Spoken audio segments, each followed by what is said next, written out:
we're seeing a good number of folks. All right. So let's go ahead and get started. So what I'm going to do is just do a slightly go ahead and add a couple more things. So we're going to take this a slightly different approach. It's going to be a little bit more office hours in nature or in vibe. But what's going to happen is, of course, as usual, if you feel like you have any questions you need to interrupt, please, by all means, feel free to do so. There'll be a recording for today, knowing that there's a Slack outage and some folks might not be able to connect to today's lessons. If you have any running questions, we'll take some time tomorrow morning or tomorrow morning's class to also review anything that we might want to go over again. But where we left off yesterday essentially was beginning to incorporate additional features into our linear model regression. Up until this point, we've been looking at the relationship between an independent feature and how it makes changes to the dependent feature. What we're going to focus on today is how adding additional features to your linear model using OLS might change the potential efficiency or the ability of the model to account for variance or variability in the observed values. We're also going to take a look at some of the interactions between those two sets of values. So what we're going to do, we're going to be using two separate notebooks, and I'll share my copy of the notebook as well. I might follow the directions or like kind of follow the logical path of the existing notebook, but I actually want to use a different data set. So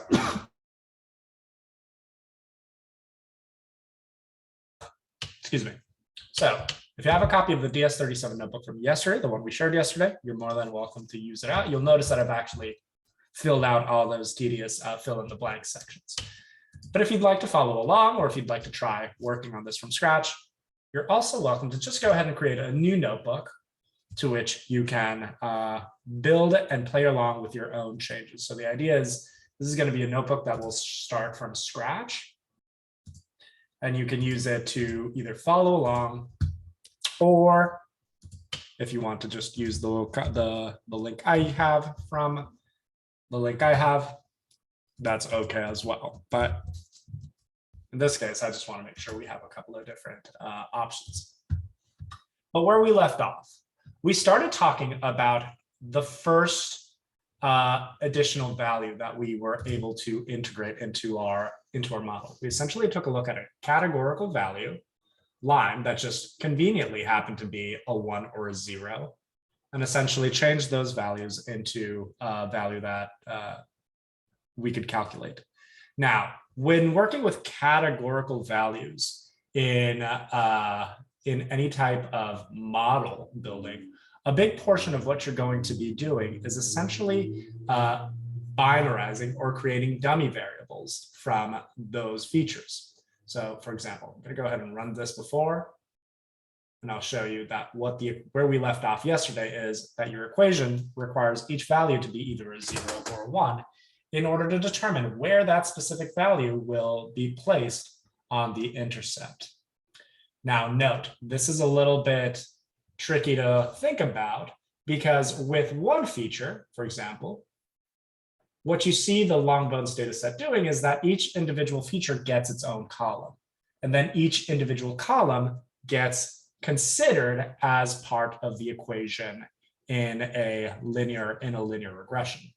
So what you end up having is multiple categories starting at different intercept points, and essentially potentially having slightly different slopes. Now, what sometimes happens when you're working with these slopes is whether there's a specific interaction between one slope or one set of features and the other. In this particular data set, we see two different lines, two different values, essentially accounting for the variability in these specific features, but not necessarily interacting with each other. Now, if there was more data and the lines essentially extended out further into infinity, potentially, but we don't have that data present in this sample.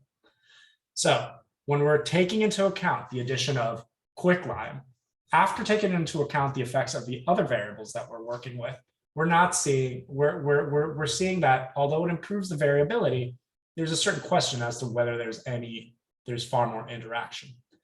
And that's where our conversation with R squared comes in.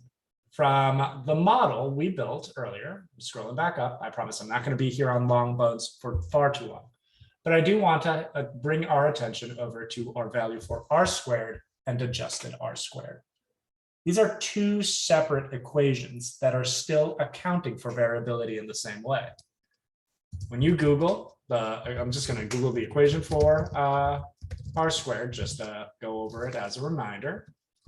We spent a little bit more time on this, calculating this on Thursday, but you're looking at the sum of the square of the residuals, again, the errors between your predictions and your observed values in those data, divided by the total sum of squares, -1, because you're essentially getting a percentage value out of this. So the idea is that whether these particular linear regression lines accounts for all of as much of the variability as possible. So, question. What kind of problems could you suspect there being if your R squared happened to be 0.999? Like almost perfect.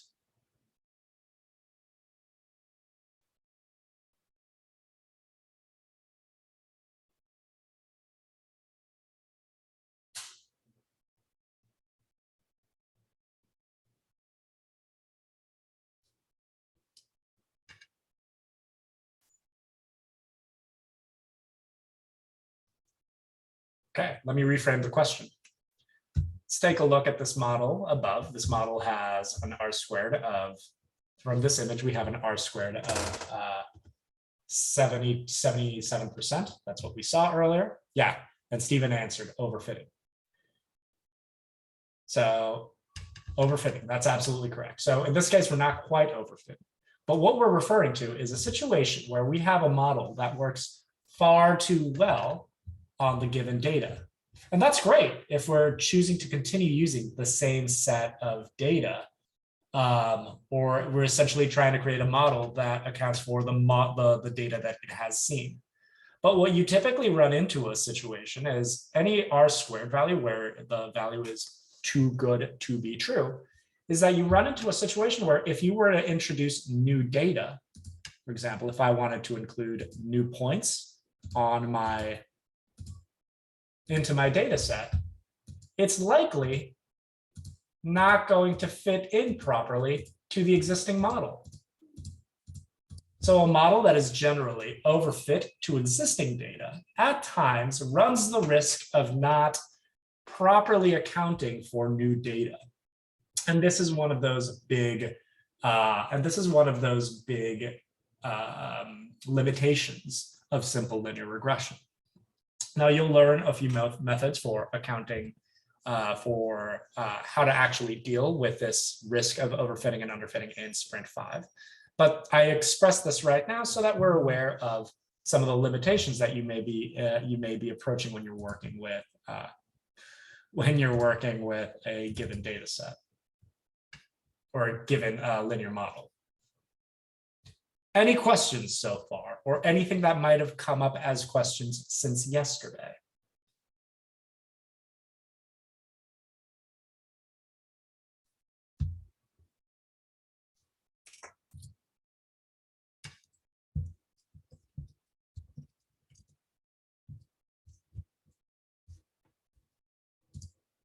Okay.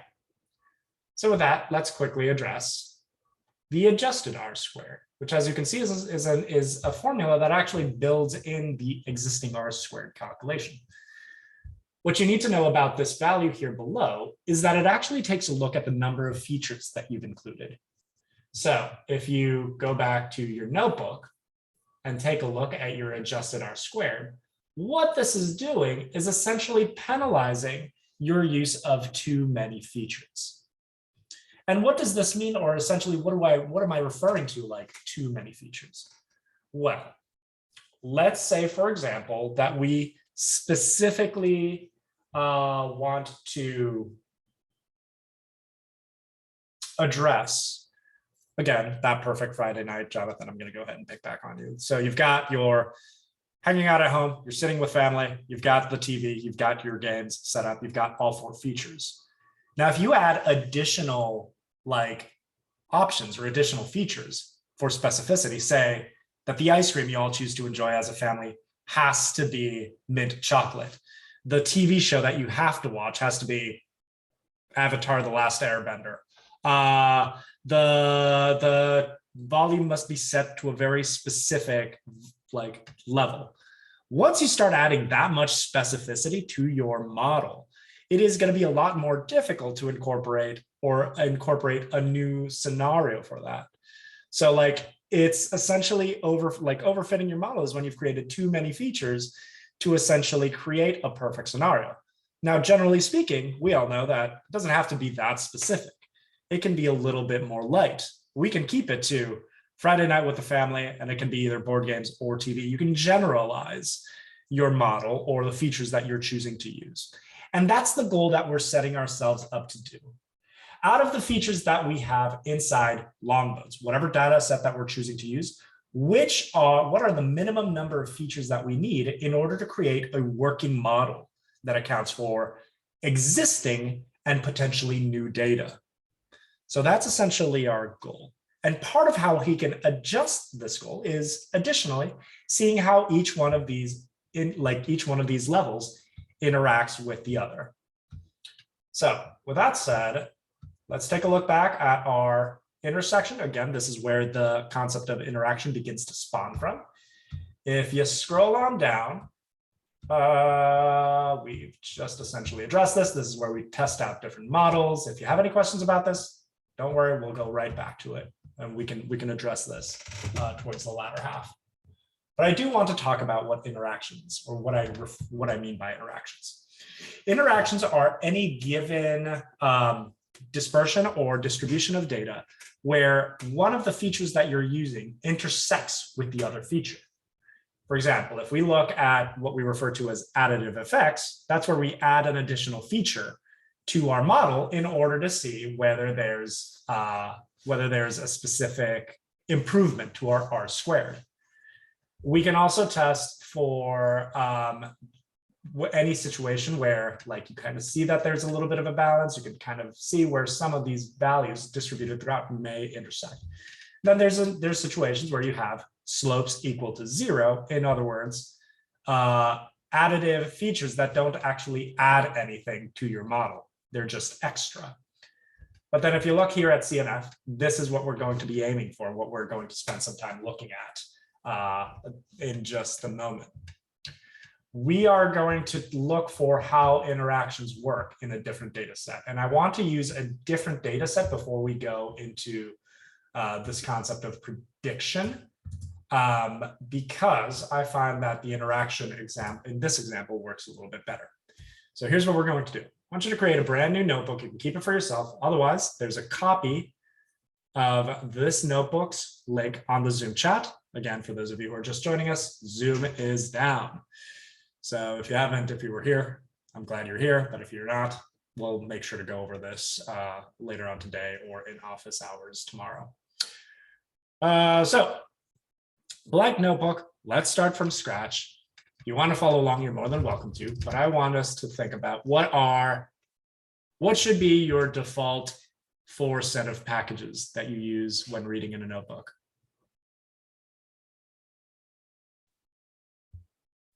Pandas. SPD. NumPy, Stephen, thank you. Seaborn. Yeah, Seaborn. Seaborn's just fun. Matplotlib too at OLS. That's about right. Yeah. Import NumPy as MP. Import Matplotlib. PyPlot as PLT. And I recommend you start getting into the habit of just typing all these out.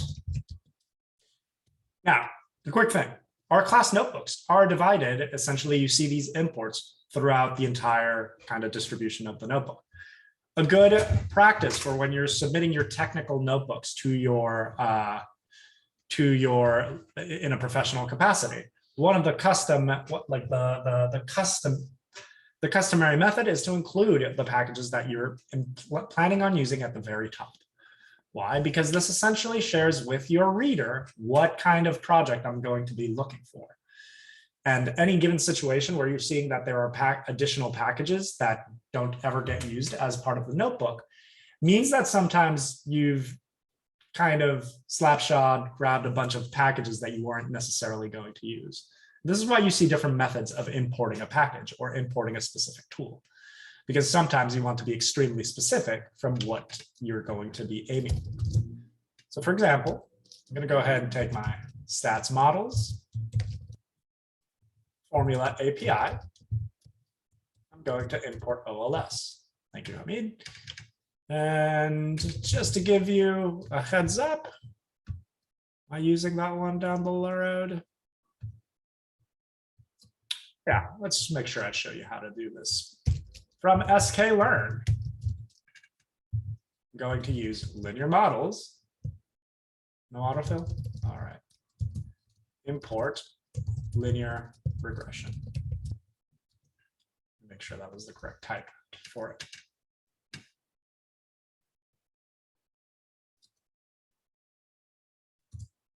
Interesting. And is utilization is okay. I'll keep that in mind. Oh, okay. So with that, we can begin to start thinking about what models we're going to be using. If you need me to type down, I know I don't have my code thread on Slack, so if you need to look back on it, it's quite all right. So here's what I want to use. Instead of the usual data set, I want to download a data set called, essentially called tips. And we'll take a look at the exploration. Explore it together in just a moment. So tips is a data set that includes a bunch of different bills and a couple of different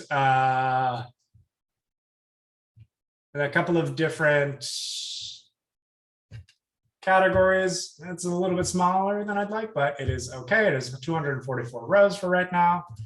How many categorical values am I dealing with here?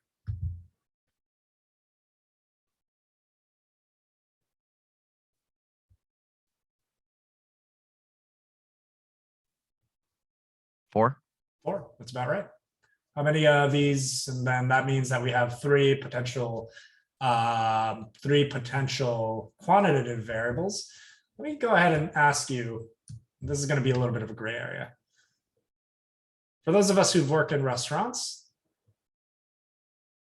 how much is this, like, is it just as simple as saying size is quantitative?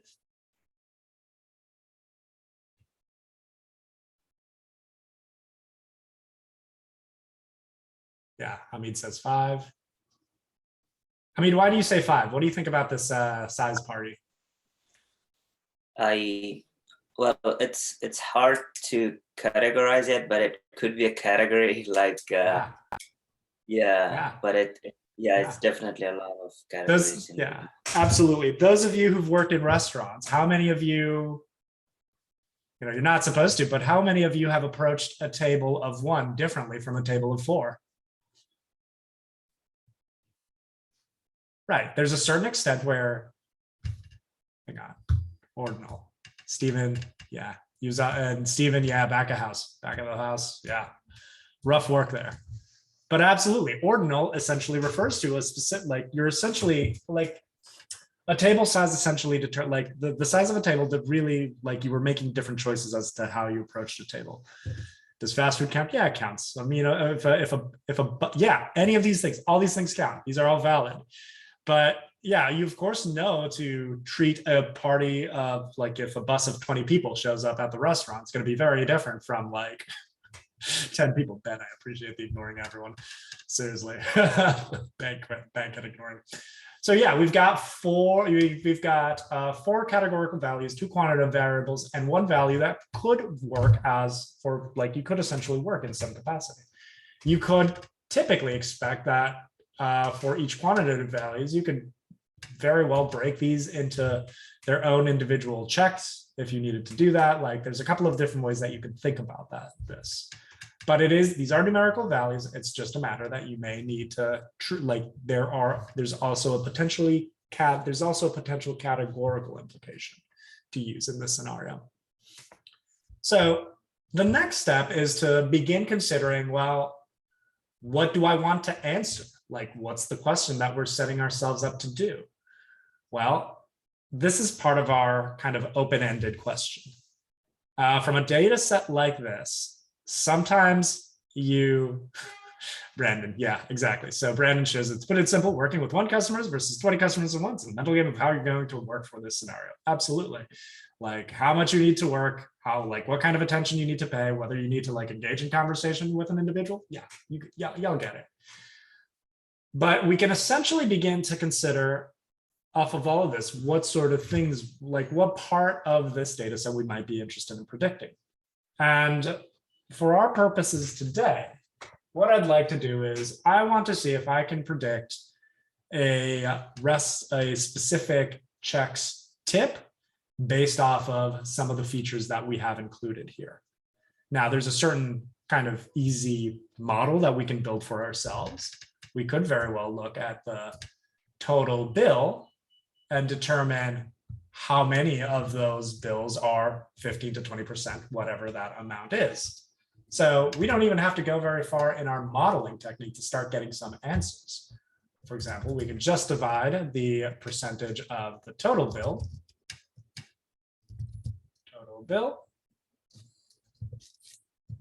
by the amount of tip. And here we're seeing kind of a variety of ranges here.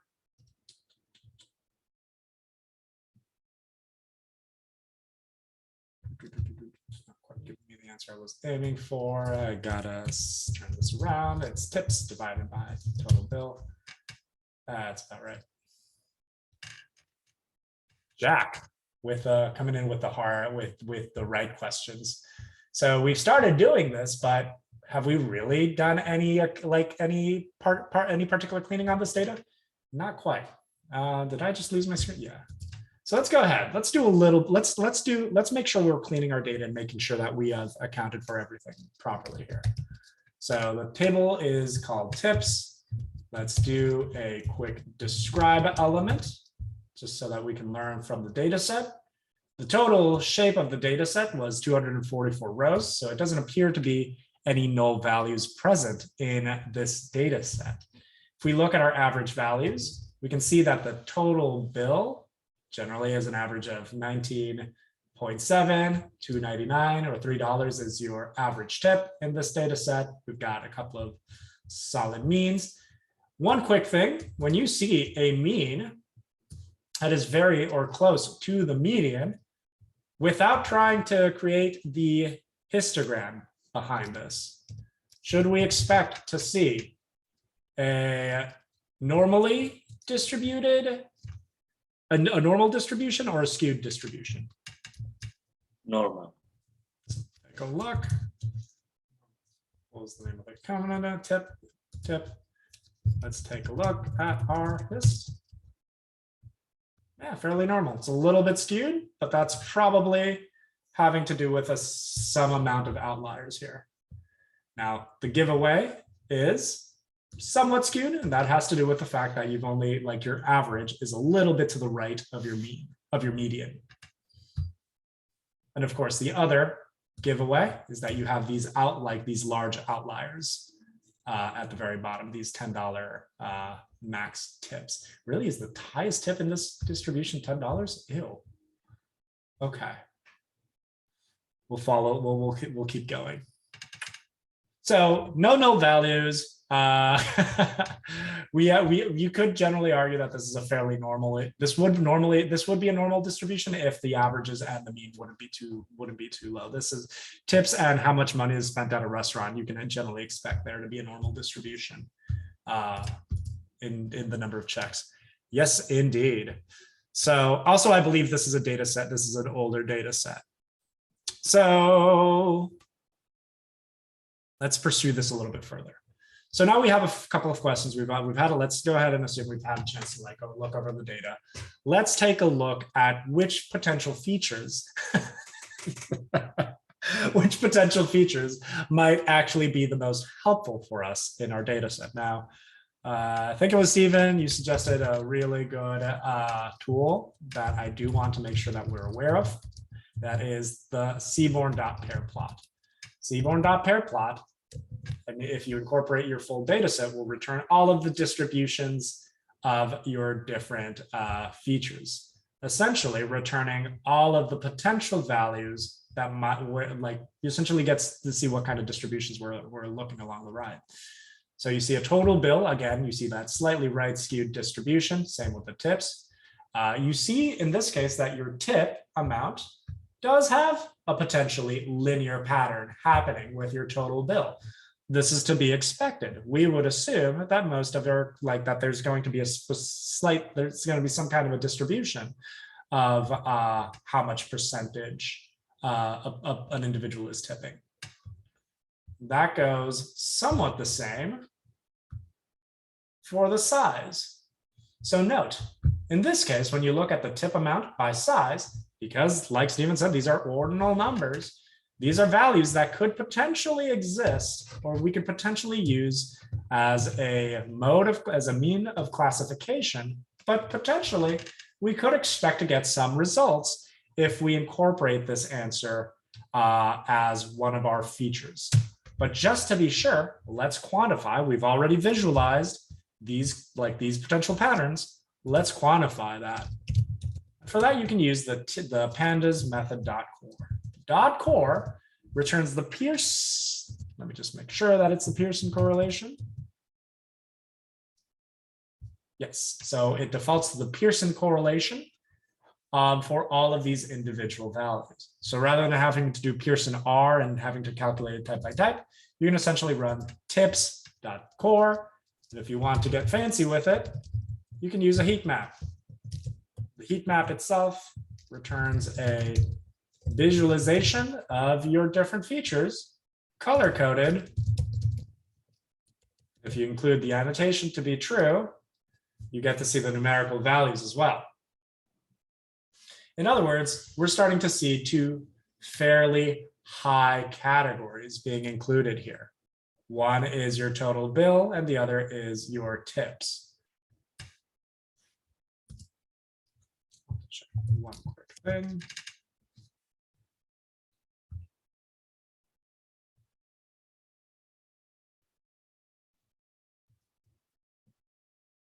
Okay, cool. We'll leave that as there. We'll leave that there for now. So yeah, let's take a look at our model first.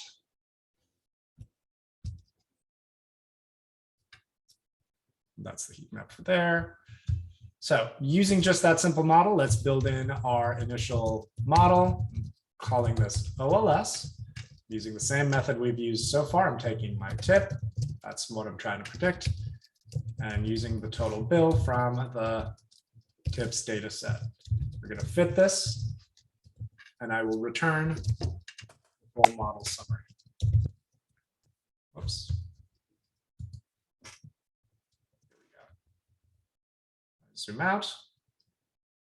We've got a fairly okay hard square. In other words, this R square is accounting for 46% of the variability in the data. We still have about 54% that we can account for. As part of the slope, we see that it's fairly tiny, but it's not quite zero. And our p-value seems to suggest that there is some type of distribution that works between these two variables. And again, this is something we can begin to kind of track in the evidence. The distribution of these two values with a couple of outliers seems to track one over the other. We see that linear pattern in our visualization, and there's a little bit of information that we can gather from here.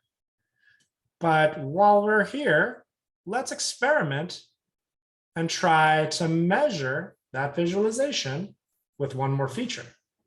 So I'm going to take my values right here above. I'm going to include one more. Let's go ahead and include size. And size is going to be operating as an ordinal feature in this case. let's see, we had 46 to begin with. Not much of an improvement there. And a still potential account for these individual values. But the question is, what happens if we're just looking at this as an ordinal capacity? What if we're looking at it as a categorical value? This is where things get interesting. Our model has not improved. We haven't accounted for any more variability. And all we've essentially done is we've broken down our model into, like our models for size, into different individual categories. And you can kind of see that things start to fall apart here. Because if you think of this in a categorical method, none of your p-values essentially account for this individual value as a categorical front. Let me visualize this so that this is a little bit more clear. If we take a look at our linear regression plot, we return our values for total bill, our tips from the tips data set, and we add our value to be hued as size. I'm going to turn off the confidence interval because that is looking a little all over the place. We now begin to see something interesting. In this case, we're seeing a great deal of values of different slopes being integrated as part of the categorization.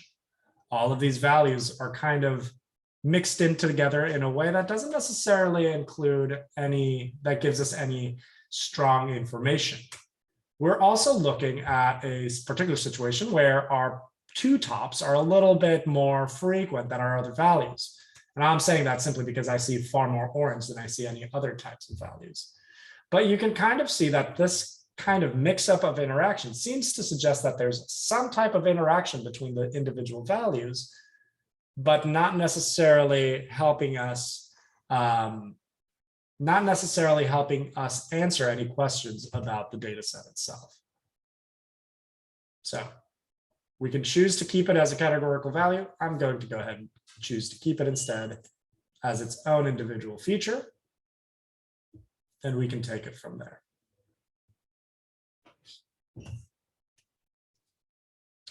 But even still, there's a question as to how much I really want to keep it. Our squared only improved by about a 1.5 points. Not a whole significant amount. Not in a way that necessarily makes me say I can begin to use the party size in order to measure how well or how my tip is going to appear. This is simply information that's being returned as part of that value.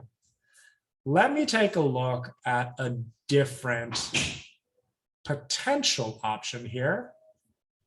Rather than looking at the party size, let's try something different. Let me look at the smokers.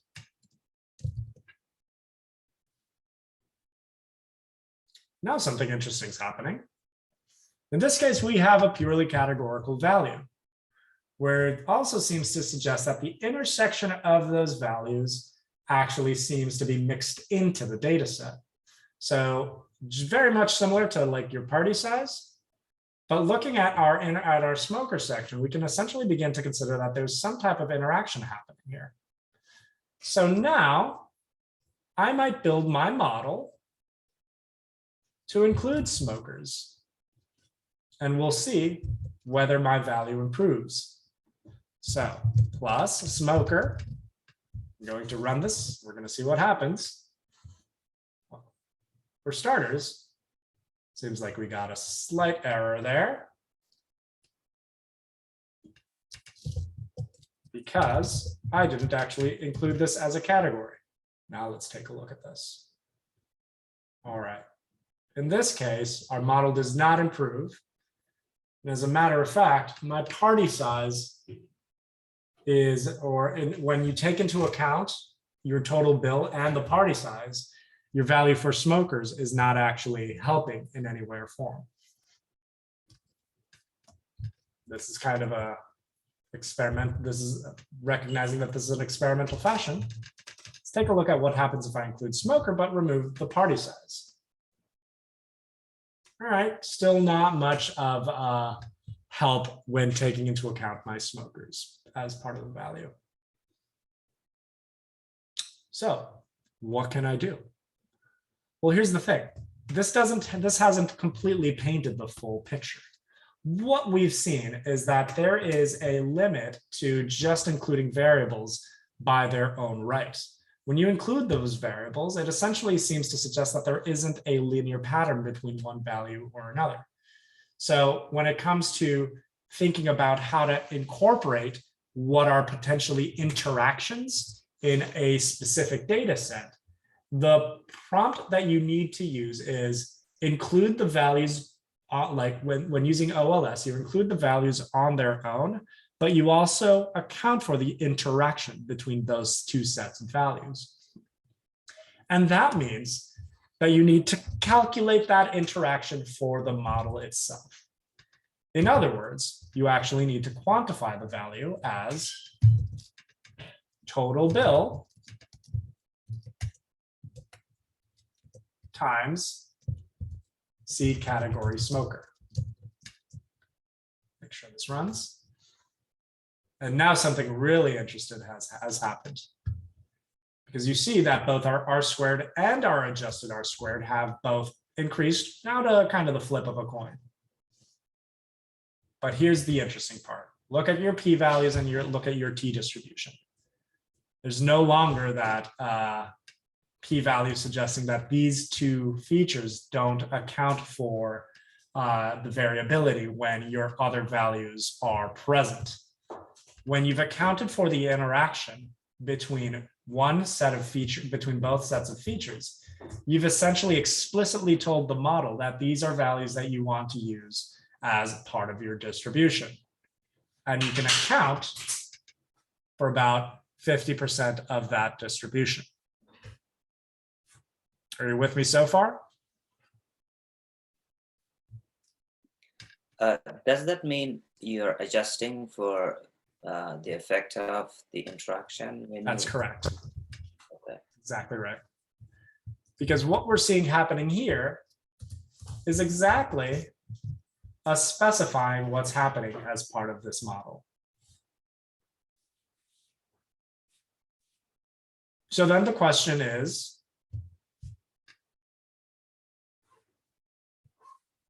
what does it mean? Does it mean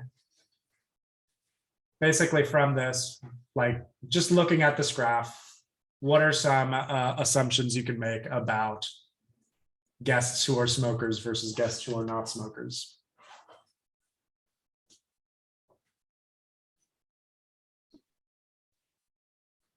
Non-smokers tip more. Potentially tip more after like once they've spent a little bit more. Yeah. After a certain point. Yeah.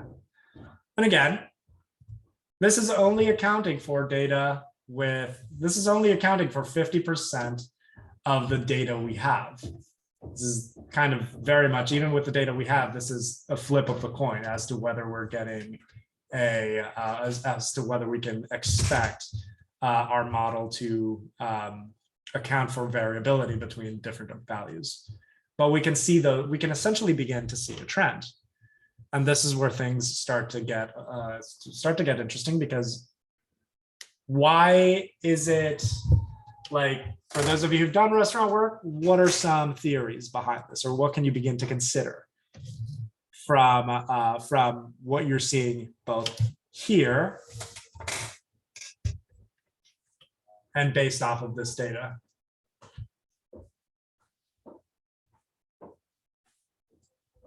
Smokers are more sporadic. Jason, if you're spending your money on smokers, you're probably not smoking. You're probably like, you can spend, okay, cool. Like this so far.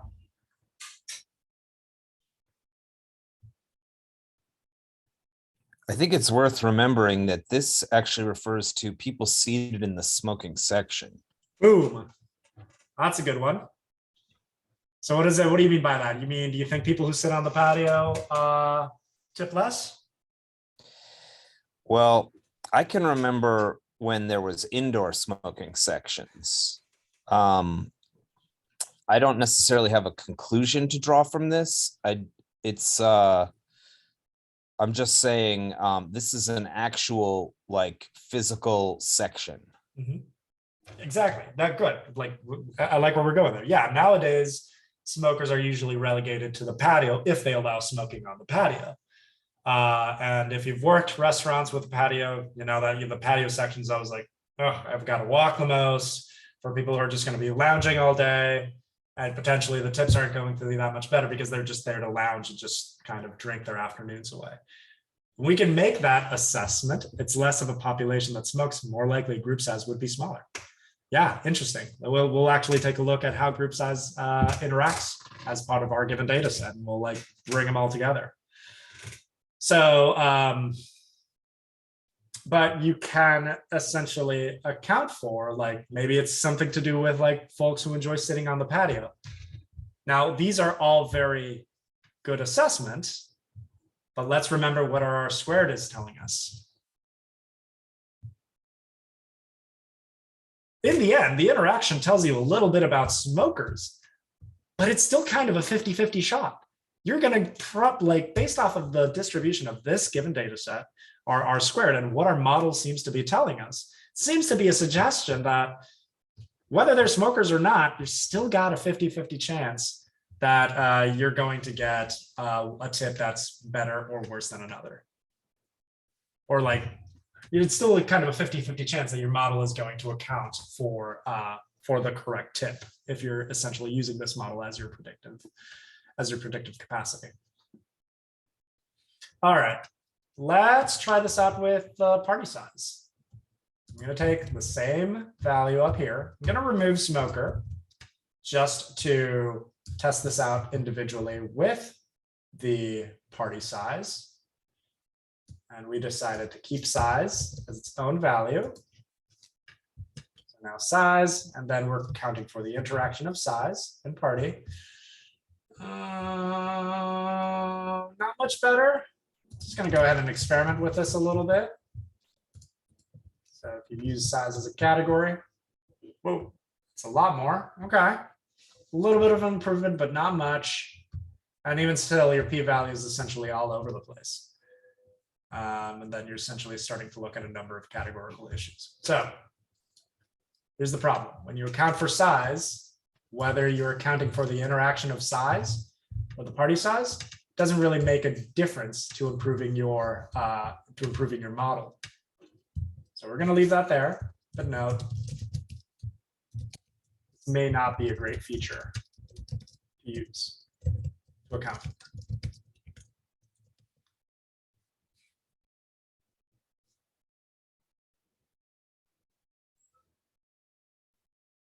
What features do we have in dinner? Let's take a look at that as far as whether with regards to the time of day.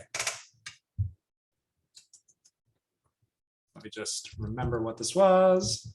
Going to look at the time. What values do we have available to consider? Lunch versus dinner users. Well, let's take our existing smoker data set.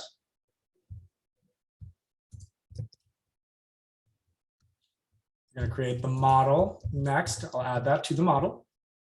But I'm also going to account for the seaborne value. I'm simply just going to change the hue to time. There seems to be some interaction there. Let's add that in and see what happens. So now let's include, let's keep this interaction, and let's include time. Model hasn't improved very much. As a matter of fact, our adjusted R squared has gone down. Did I specify dinner as a, oops, sorry, I didn't specify that as a category. Let's try that again. Still not much of an improvement, even when you've accounted for the 0 or the 1. You see that when accounting for whether a person is a smoker or whether an individual is based off of their total bill, you still see a p-value that's so high. That seems to include that you fail to reject the idea that if you include this as part of your value, that it works. Just to account for all of the different values, let's now account for time with an interaction as to whether they are part of the total bill. C time times this total bill.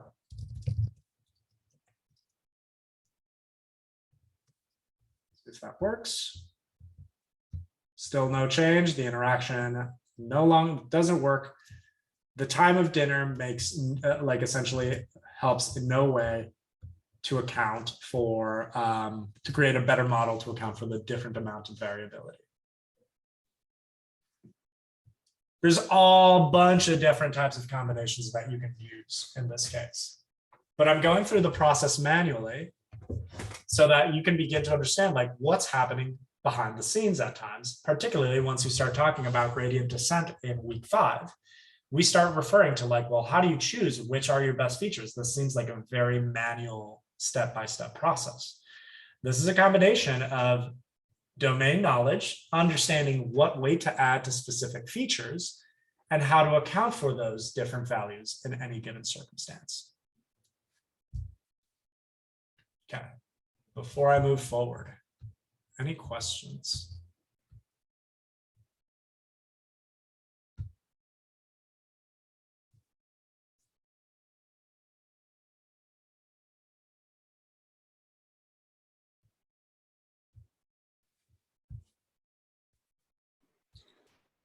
So we can add any kind of data, whether categorical or quantitative, as independent variable in making a multiple linear regression, as long as the outcome is a quantitative variable, right?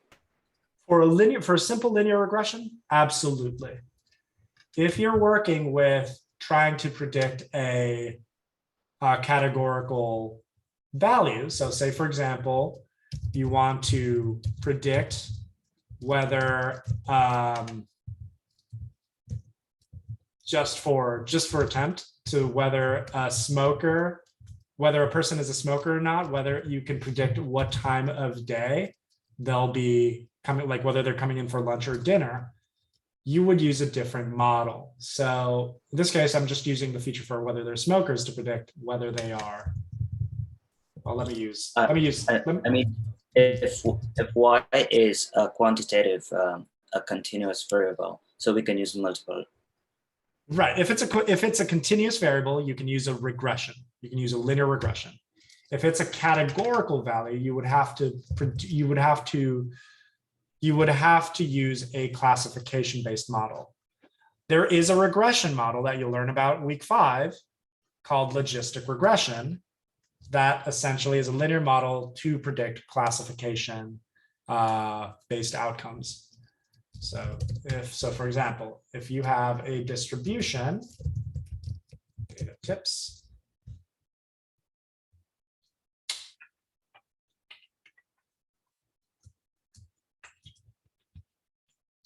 I don't have a 1 0 ready to go, do I?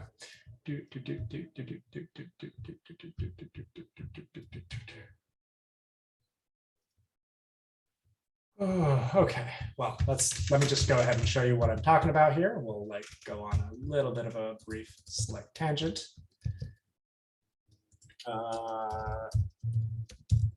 Dummied, it's going to be tips, dinner, dummies.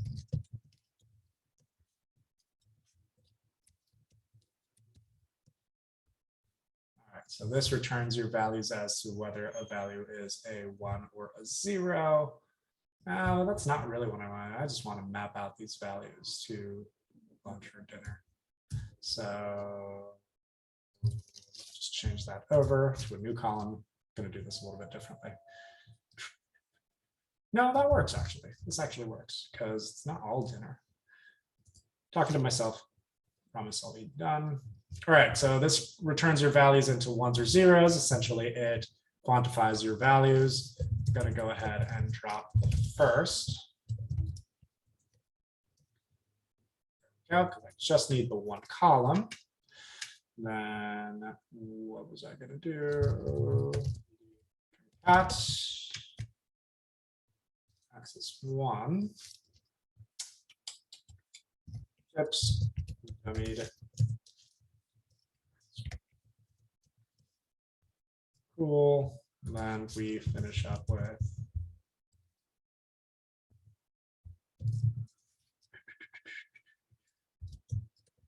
dummied tips. Julian, what did you just do? You'll do this again in a few weeks. But just to go over, get dummies takes your categorical values and returns them as a function of 1 or 0. So if I remove the drop first, just so you can see what happens, it takes all your lunch and 0 items, and note, these lunch and 0, like there are zeros inside the dinner category. It's just not highlighting whether it's a 0 category in this specific value.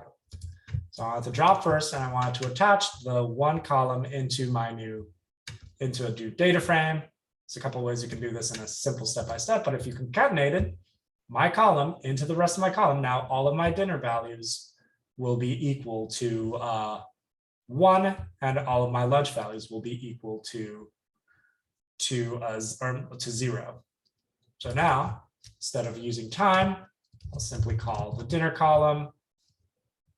I didn't actually save it to the new data set because it is dummied tips. All right. And so this is the type of distribution that you would be seeing from a categorical pattern. So for a method like this, you'll be learning about how to use a logistic model. This is just to show off what the model looks like. This is not a great distribution because kind of the values are all over the place. But what a logistic regression model is essentially, it does is it essentially throws a line. Kind of what you're seeing here, but it essentially takes a curve and accounts for a probability that a value goes in one direction or another. It's pretty, somewhat straightforward. All right.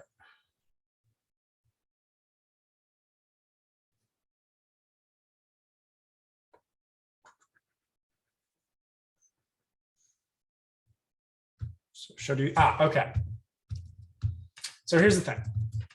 Starting tomorrow and on Thursday, we talk a little bit about some of the different ways that you measure like how well a model will perform. So one of the things that you want to take into consideration is a certain number of assumptions from working with linear regression. For starters, you want to make sure that all of your values are accounted for in a essentially fit a number of independent, that they're following a number of independent rules. You'll actually get a chance to read through these in your module for bias variance trade-off. But what is it not there as part of it? Hang on, I need to grab something here.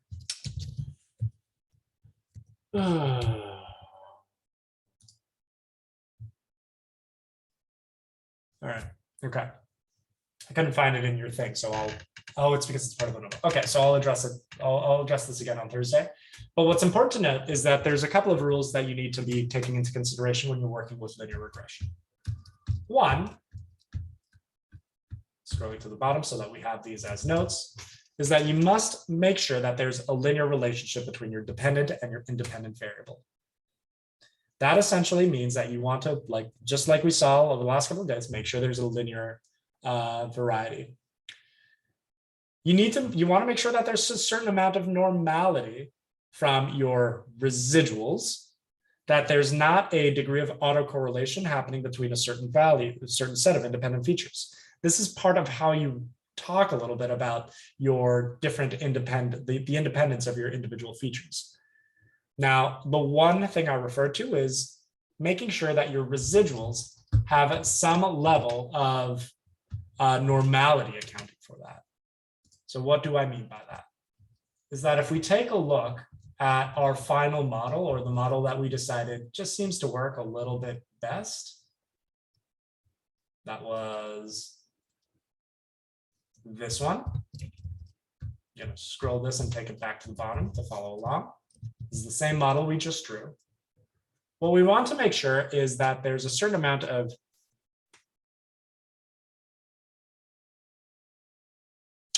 okay. Yes, Jack, I'll actually make sure to get to that. Jack, just so that I may clarify, is this a question as far as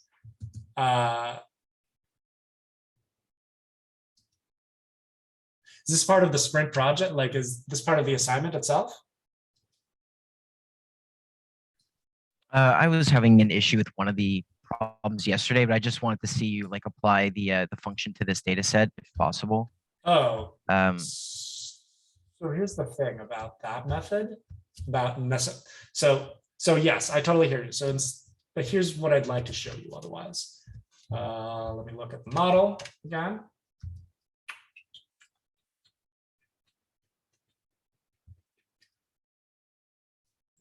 It's all over the place. What's nice about this model is that you don't actually have to do that, because that is going to be included as part of because you're accounting for multiple sets of confidence intervals, your confidence intervals for the different slopes are going to be applied right here. okay, So these I are see all that. of your, you've got them all present there. Perfect. Okay. But yeah, this brings me to a couple of different questions. We've got our slopes. We've got it returned as part of the confidence interval as within Seaborn. But note that this is accounting for a bunch of different types of variabilities.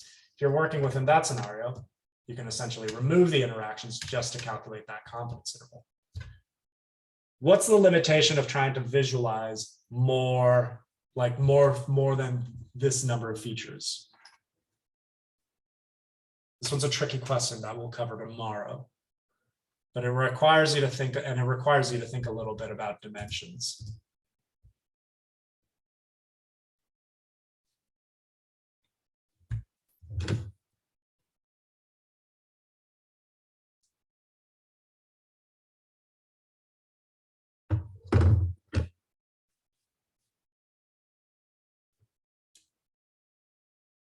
Okay, can you visualize things in 3 dimensions?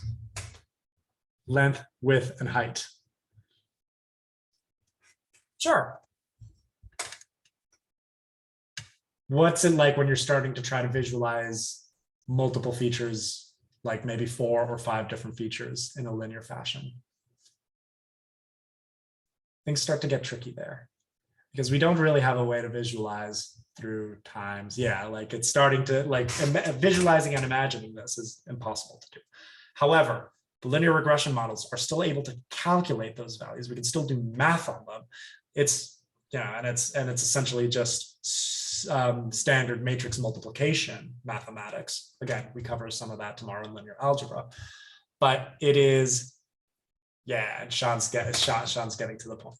It's where having multiple features starts to get a little bit tricky, because having to visualize those different dimensions means that you can't essentially locate those different you can't really visualize them too effectively. So you have to essentially account for the variability. You have to account for your own domain knowledge and understanding what features work best in measuring those different values. And Sean Simon asks, this is where PCA comes in. Technically, what we've been doing is essentially taking the different features and picking and choosing which features might work and then looking at the results. We've essentially been taking an additive or non-additive approach to the models that we're working with. Components like gradient descent and PCA, I'm offering a lecture on that next week, is that we are essentially adding specific weights or specific values and accounting for the interactions. So with principal components analysis and gradient descent, this process that we just did, it gets automated. And the features that we are more likely to use, measuring those interactions, ends up being a little bit more, ends up being far more successful. So yes, this is where essentially PCA comes in, where we essentially reduce the number of dimensions that we're trying to calculate these values and account for different, like just try to measure the correct distribution of those values.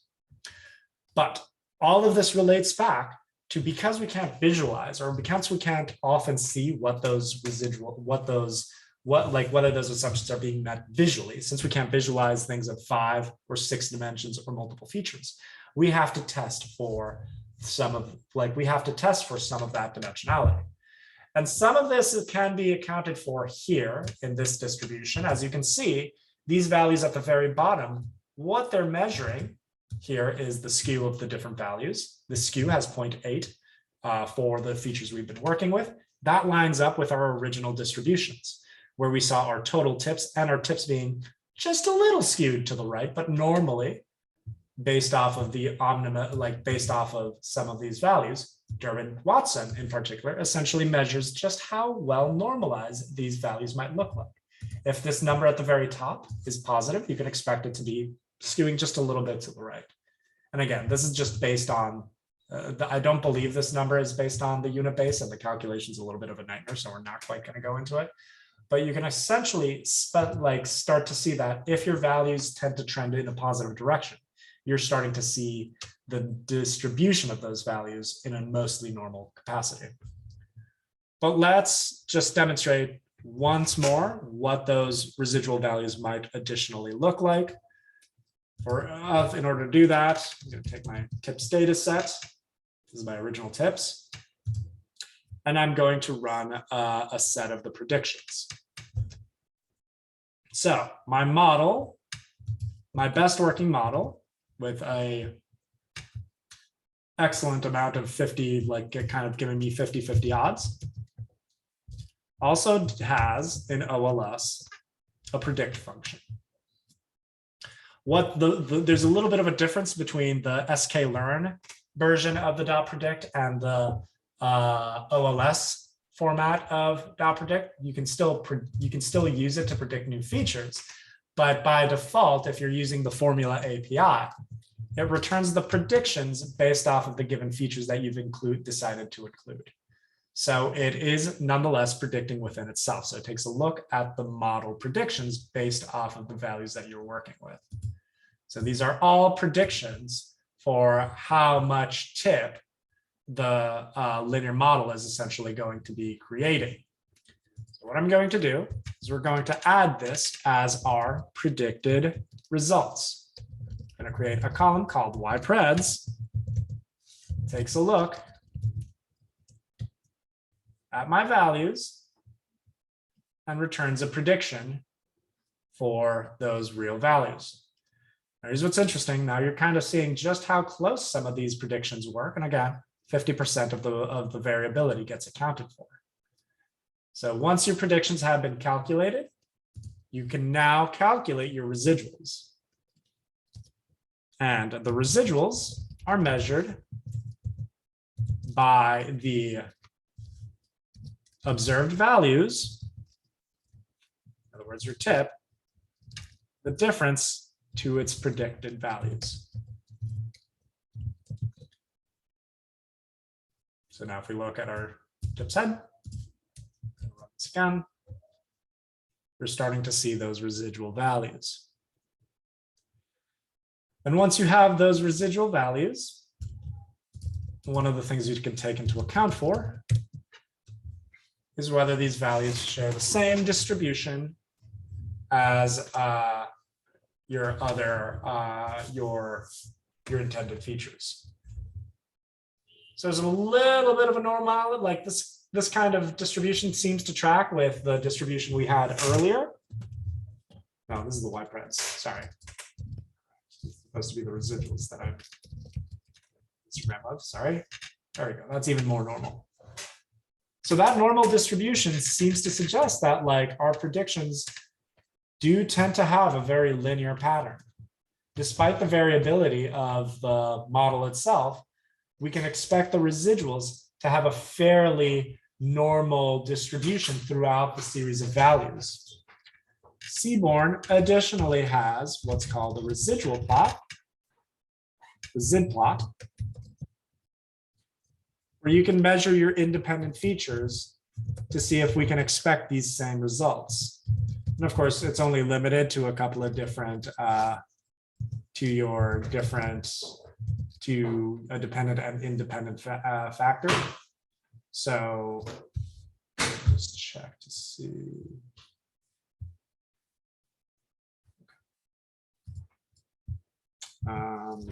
Tips data set. You can generally expect to see for this set of features, and remember, because total bill also includes your smokers, the residual ones of those values essentially begins to see that you can essentially expect to see what that distribution looks like. And even still, that distribution lines up with some of your outlier values there being a little bit more distance on the farther end of higher tickets. In other words, what you see from this residual plot is that you've got a model that accounts for 50% of the variability. That's this chunk of change here in the middle.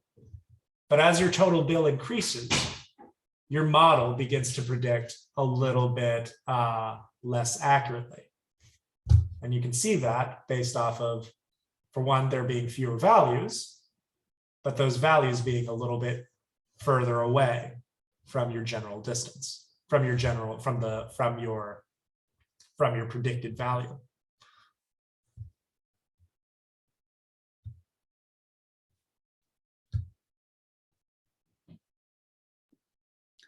Does it mean about the normality of the residuals?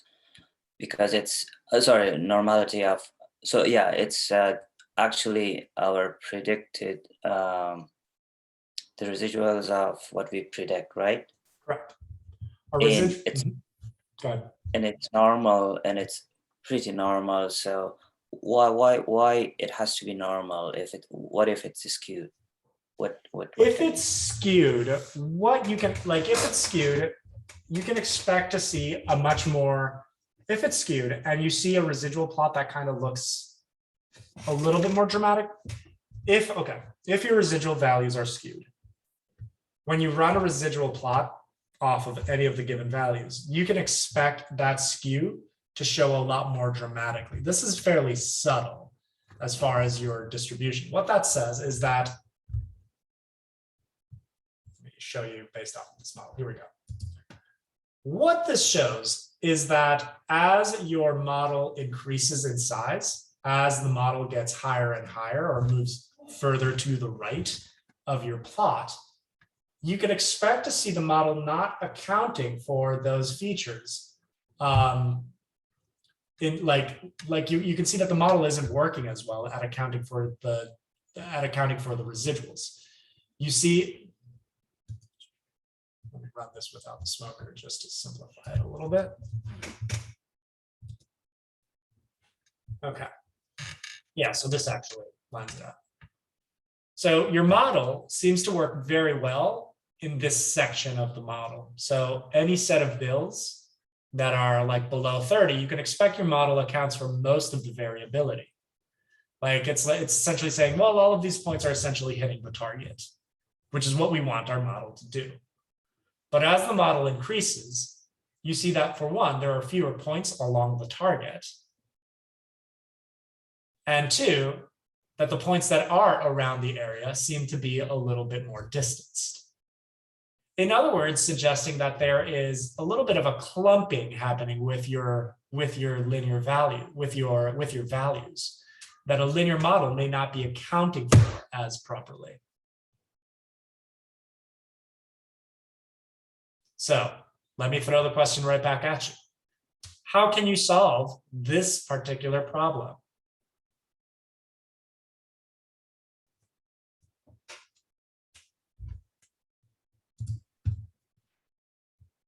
Transform. You can transform your values, see if there's a matter of a logarithmic increase. What else?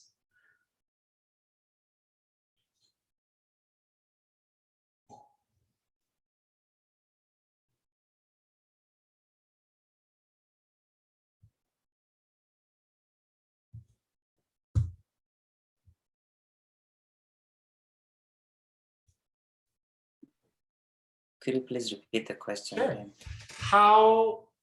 It's a very open-ended question. And yes, transforming your values is one potential solution. See if transforming this into a logarithmic value works. The other potential value is this is a data set that only has 244 rows. You could potentially try to gather more data for amounts that are larger than $30 and see if those trends continue with that data. You can essentially start investigating whether your model accounts for new data or new test data. And this is essentially what you would want to, and this is essentially going to be your default status to do, is splitting your data to see how well it accounts for training data versus new or any new given data sets. So yes, you can either transform it, you can essentially add more data to see if your model improves, or you could just try using a different model. And the same way you transform your values,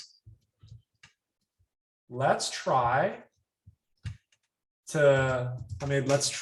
using that same approach of just changing our values. Here's total bill. There is trying to predict tip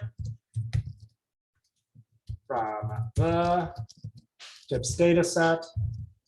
Let's include the hue for smokers. Let's make sure it runs. And if we transform our data into, for example, the logistic value of that data,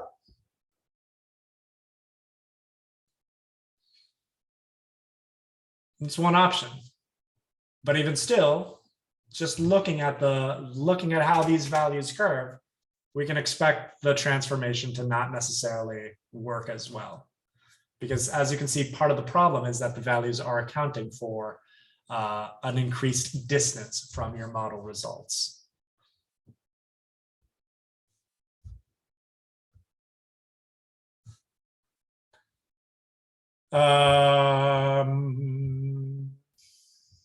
So what do I mean by that distribution? Well, I'm just going to show you another data set really quickly so that we can account, so that you can see what the results look like for an evenly distributed values along the linear regression line. So NSN, load data set. We're using MPG. That's going to be my MPG data set. All of these data sets are available for you as long as you have Seaborn. And I'm going to keep this simple. I'm simply going to build a model that looks at the OLS of MPG to miles per gallon to the weight of the car. It's going to be MPG. We're going to fit the model. Let's take a look at our model results. Print model summary. 69%. Okay, so that accounts for values a little bit better. Note a couple of things already happening with your values that account for your skew. Note that this has just a little bit of a small skew, fairly peaky value, and then a Durbin-Watson amount. Essentially, it's a little bit on the lower side from what we saw before. It's a little lower than what we saw before. So what happens when you see that? Well, if you were to plot that out, sorry, let me zoom out so that we can, for those of you who are typing along. When you zoom out, I'm going to take the same features I just used, weight and MPG. PG data sets. Cool. All right. That actually makes sense. So with this data set, note that throughout the entirety of the model, most of your values are evenly spread throughout the linear regression line. And this is what's referred to as a fairly homoscedastic model. In other words, that you have plenty of values along the line and that they consistently stay throughout the line. suggesting that there is indeed some type of linear pattern occurring with your regression.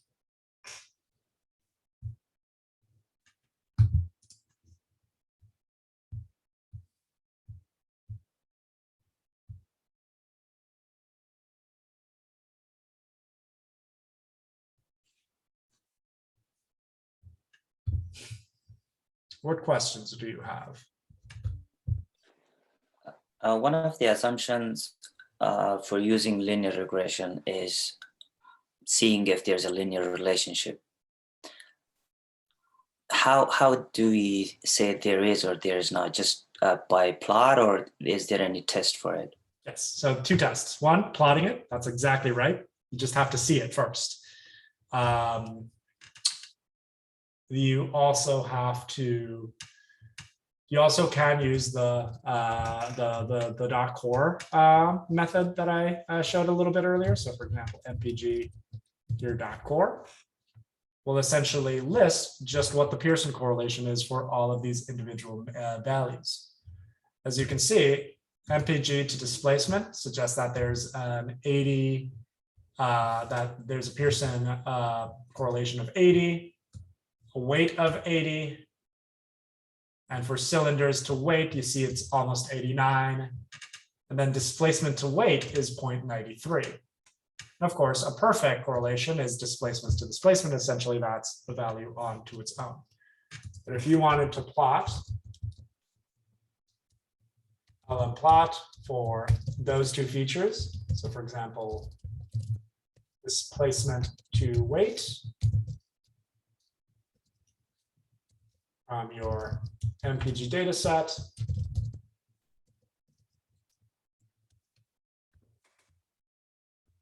There you go.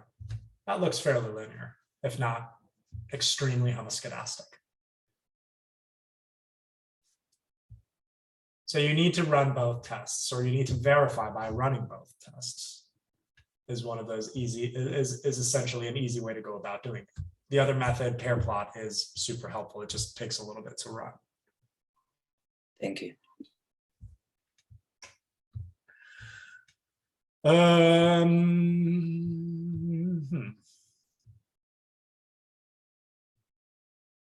So note, I've made sure not to give you any exact answers as to like, oh, so you look at the R squared. Oh, you just look at the p-value, or oh, you just look at visualizing the values themselves. Because the tricky part of kind of understanding what values and what features to use is that there's a little bit of an intermingling of different metrics that you would use. You would essentially take into account the p-value in order to measure whether there's some sort, like you essentially run a t-test on the different features in order to see how they correlate to the model you're trying to predict. You look at the R squared to account for how much does your model account for variability in your specific model. And then you visualize in order to confirm visually how those values actually, how those values actually fit together. For those of you who are in office hours recently, my apologies.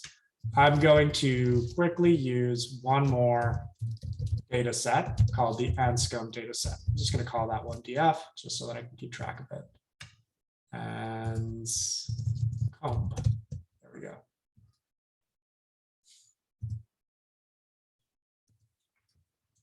If you're having an issue like that, get data set names. Cheated myself there. Get data set and scope. There we go.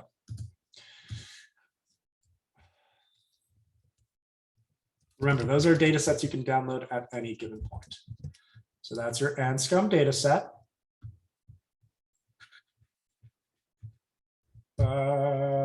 Let's break this down into multiple data sets. That requires me to go for, how did I do that? I want to do this. Let's keep this easy for myself. So note, just assign this to DF1. I'm going to cheat this a little bit. DF data set I. First data set df square bracket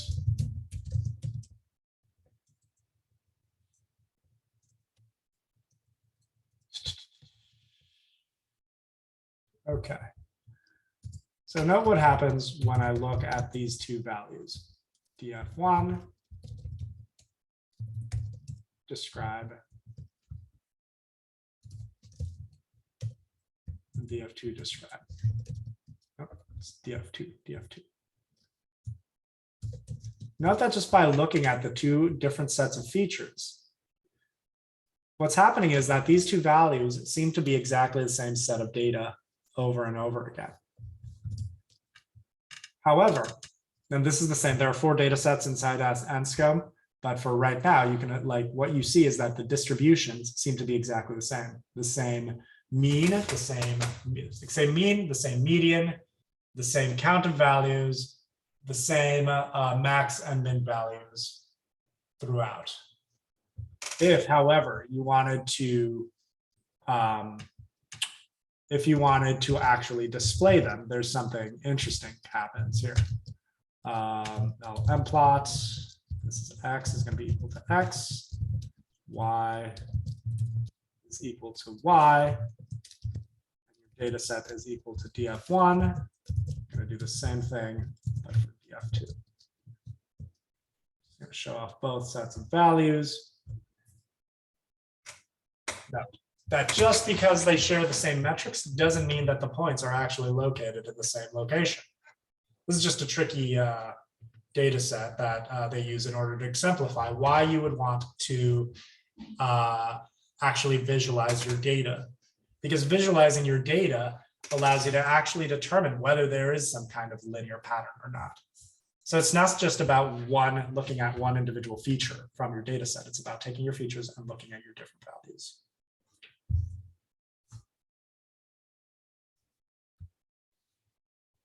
All right. So folks, the rest of this notebook, you've had a chance to kind of run through this again as part of the notebook, but if you have any questions, let me know. This dimensionality concept talks a little bit about the problem that you have when working with adjusted R squared or with just working with your plain R squared. If you don't take into account like what kind of features you're putting into your data, you might not actually you want to make sure you want to be attentive to what data you're putting into your model until you find something works. What we did today was essentially take all of the different features, compare and check for their interactions one with the other, and essentially kept trying to stir the pile until something looked appropriate. You will learn about methods to how to eliminate certain features, which we'll talk about throughout. We'll be working with different principal component analysis next week as an extra class, but mostly taking into consideration any interactions between different features that we may want to use. You'll learn about some of those methods, whether it's the lasso or the ridge regression method in Sprint 5. But with that said, for some of you, I know you've had a really strong approach at building your, getting your materials done. Now, if you want to continue doing additional work that you'd like to have evaluated, starting in build week, that's unit 4, there's a few things that you can essentially direct your attention to. One, of course, is to continue working on your code signal arcade. I recommend you continue practicing with the sessions in this, like essentially in that area, because one, fun things to work with, really great way to learn basic Python and continue practicing for your general coding assessment. However, one additional project that you can work on is start developing your portfolio project. And essentially your portfolio project is the creation of your own blog post on Medium or towards data science. You essentially create a notebook that evaluates or use any of the tests that we've used in class to start building out your GitHub repository. Essentially, it's showcasing the work you've done as part of this class. Now, the reason I share this now is because I want to make sure that you have some time to have it evaluated while I'm still your instructor. And this way you can essentially go through some of these methods. If you'd like to see an example of the portfolio presentations that other students in the past have displayed, you can essentially click on this link and watch some of their own presentations. We will not be doing presentations because this is absolutely an optional but a highly encouraged way to start showcasing the work that you've done in class. I've had plenty of learners who start working from here and eventually Medium and or towards data science invites them to be part of their selected writer committee. Essentially, that's just one of those things that if you're a strong enough writer, explain your concepts in a way that's reader friendly, you can expect to see some cash from your articles being written. So that's another option for you to start working on throughout the day. Any last minute questions? Because unfortunately after this, I will sign off for some portion. I'll have my phone with me to answer questions, but I might not be as immediately available after a few minutes. Ben, your question, is Loom free? Can we use for presentations as students? Absolutely. Loom is what I've been using to like send you some of the some messages. I think I've been using the free version. So that's one of those things you can count on.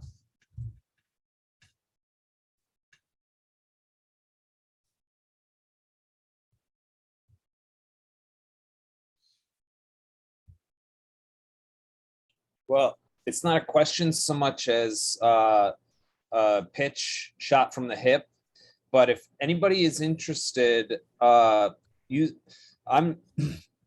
not completely sold on using the slasher trope data set, but we could possibly as a group identify a different trope that we were interested in. I don't know, for instance, like in movies where a character says, I have a bad feeling about this, and then they die. Like, you know, we could find a trope that we were interested in and try and make a data set out of that.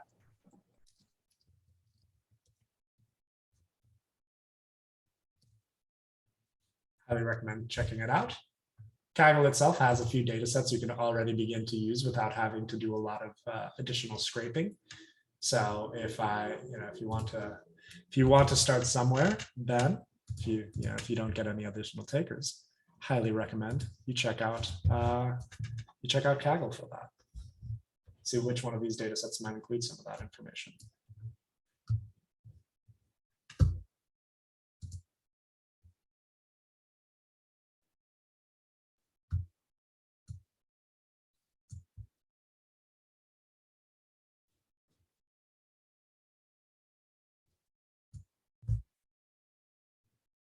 Okay, folks, if you have any other questions, please let me know. I do want to give myself enough time to upload this recording before I have to step away from my computer. So I'm going to go ahead and cut this one short and wish you all a wonderful afternoon. I will see you all tomorrow for linear algebra. Thanks again.